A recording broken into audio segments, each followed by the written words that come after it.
The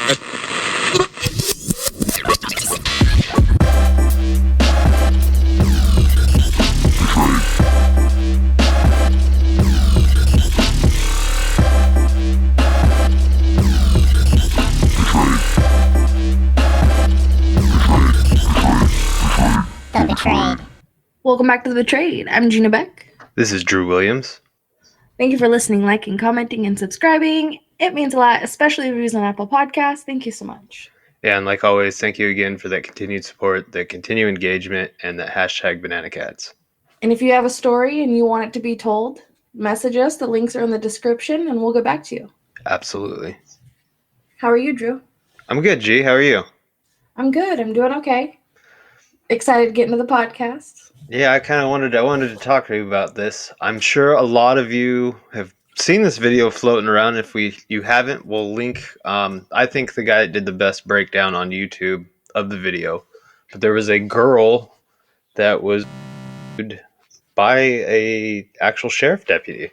I'm going to read the actual sheriff's statement because I'm sure a lot of people have seen the video but know everything all around it. So the title from it is Volusia Deputy Tracks Down Girl 13 in motel room with 22 line. A Volusia Sheriff's deputy looking for a Oak Hill girl who went for school went searching from motel to motel until room with a 20-year-old Orlando man she met. When Deputy Royce James entered the doorway of the room at the hotel in Ridge on the girl ran into his arms and gave him a hug. The suspect, 22, was taken into custody on a charge, with the Edgewater Police Department adding a charge of after using a computer to additional charges are pending. Deputies responded to the report around 6:15 February 18th, after the girl's mother said she never came home and never went to her basketball game after school.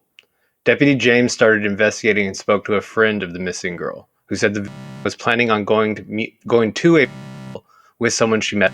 The friend said she thought the man's name started with a T, possibly Tyler, and he was from Orlando.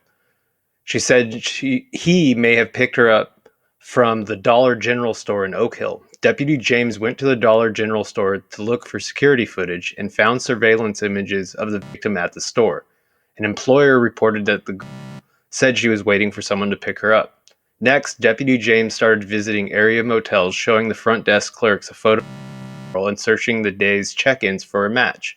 At the third motel he checked, Deputy James noticed a guest checked in under the name Thompson, with the address out of Orlando. Deputies went into his room and knocked on the door several times before Thompson finally answered, when came running.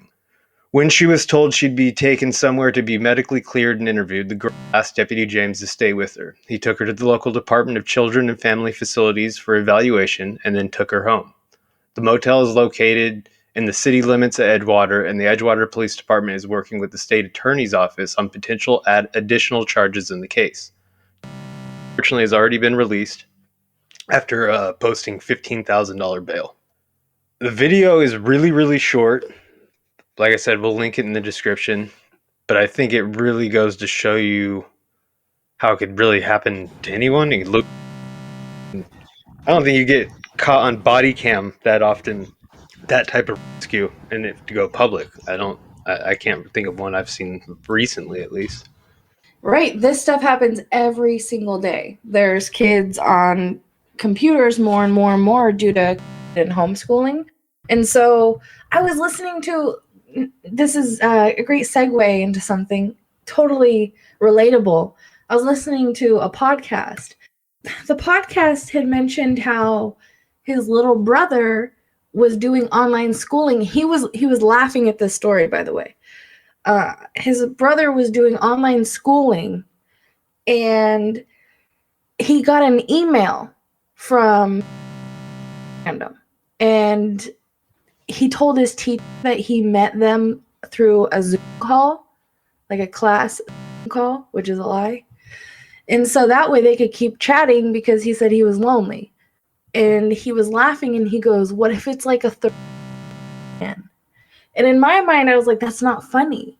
That's not funny because that happens. That really does happen. And he could forward easily, especially by being lonely and wanting a friend. Maybe the friend starts promising things, or the friend just like has things to offer him if he does this or that, and so the kid starts doing these things, and then next thing you know, he's killed after he got taken of or even stolen from. Maybe the kid trusted him enough to give him cash app money. Like, there's so many weird scams out there these days that doesn't even have to do with SA, but that does. So in this situation, things like this, I think, happen more than people know because the news doesn't, give context on every situation that happens when this goes down.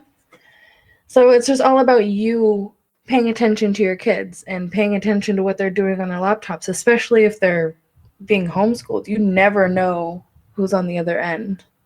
And the other thing too is I want to give credit to that officer that was just so persistent with everything. I mean, he did his routine stuff, but it actually worked. Like, he actually found her. I mean, I hate to say it seems like a miracle to me.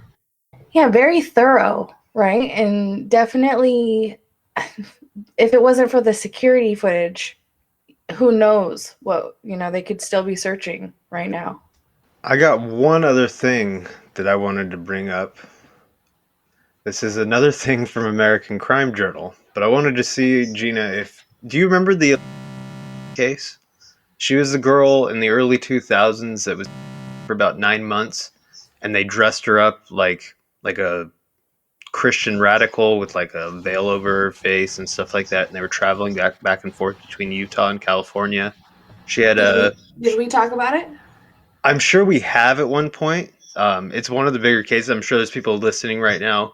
She was a victim of real victim of it, and she has the Elizabeth Smart Foundation. It's pretty well known, but OUR and Lynn Packer have once again exposed more corruption from Operation Underground Railroad. I'm going to read the description from the video that we'll leave down below too. In August 2014, Tim Ballard and Utah Attorney General Sean Reyes announced that Operation Underground Railroad and the Elizabeth Smart Foundation were merging. The merger was highly publicized in the Utah press, lending OUR legitimacy. Ballard and Reyes wasted no time peddling the merger for donations. As part of the upcoming merger, Elizabeth Smart was put on the board of governors. Her father, Ed Smart, was named OUR's Director of Prevention and Rehabilitation, or Aftercare. Shortly after, Ed Smart left OUR in disgust. He was dissatisfied with how OUR actually handled the aftercare of purported Elizabeth and Ed Smart severed all ties with OUR, terminating the merger. Ballard and Reyes then perpetuated that OUR and the Elizabeth Smart Foundation had merged. In a May 2015 press release, OUR announced that the merger with the Elizabeth Smart Foundation was now official. That is the final update on OUR's website, and I checked and it still says that. But it's not true. None of it is. And I wanted to play this real quick. This is Ed Smart talking about what he thinks about OUR. It's only about 45 seconds, so. It's just crazy. It's a nonsensical way to approach the problem. And a bunch of private citizens in the United States can't run around the world with teens and act like they're jumping out of planes and going into. I mean, that's not a way to fix this.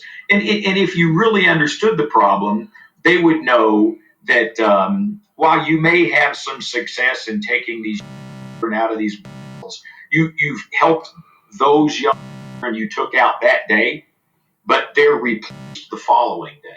So right. you did nothing to solve the larger problem. So that was from Ed Smart himself, who's the father of an actual victim, who has a very you'll have to look at it. It's a very large foundation that they have. I encourage everyone to go check out American Crime Journal because it's like every week they drop a new video. It's a segment from Lynn Packer's that is a little bit easier to digest because there's so much going on. I was reading some of the comments on our last episode, or whichever one, the most recent, where we talked about this stuff in depth, right? And we got a comment from a woman stating how she was glad that we were talking about it because not enough people do. So we definitely will let you guys know more and more and more as we find out. And if you guys want to do your own research, we're going to link some links in the description that's going to lead you in the right direction. Yeah, I'll have quite a few that I'll leave in the description because this is something I think more people need to pay attention to. Well, let's leave it there. Thank you for listening, liking, commenting, and subscribing. Until next time, banana cats. Love you guys. Banana Cats, much love. Peace.